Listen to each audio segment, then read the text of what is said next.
We're going to move on to the other graphs, and the one we have chosen today is the fx equal to ex over x. Firstly, the domain.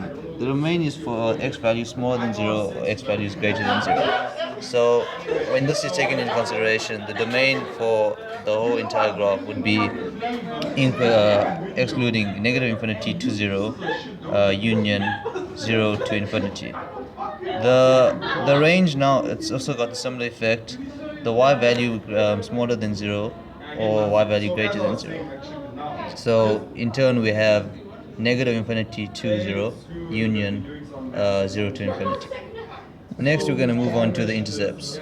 For both the y and the x intercepts, the amounts are undefined, so we won't have any intercepts for y and x, as it's 0 over 0.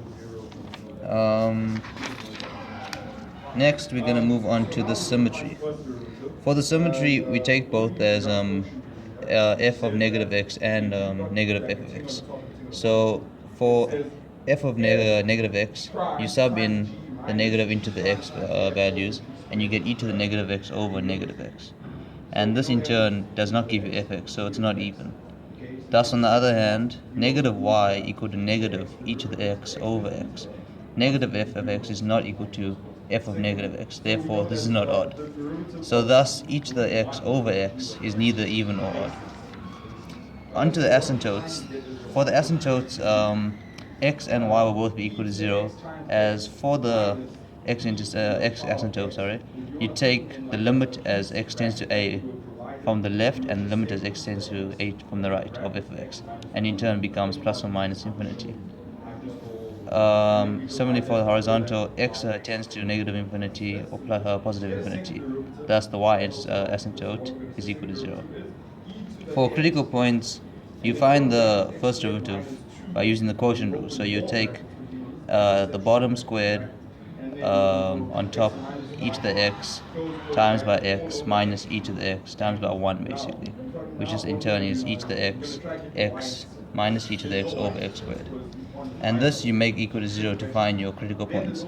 But by doing this, you get an undefined amount, and therefore there are no critical points. Inflection points as well. Inflection points, you take the second derivative and make it equal to 0. But as the first derivative is not equal to anything, it's undefined, the second derivative will also be undefined. Thus, inflection points are not existent. Moving over to the graph now, you can see that we got our asymptotes for y equal to 0 and x equal to 0.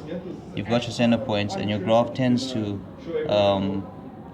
as x gets smaller from the left, it tends to negative infinity, and as x tends to the right from the negative side, from the left from the negative side, it goes to 0. And from the top, you got your minimum value of 1e, and the graph tends upwards, showing a parabolic effect. And this is the e to the x over x graph. Thank you. Can you press the button, please?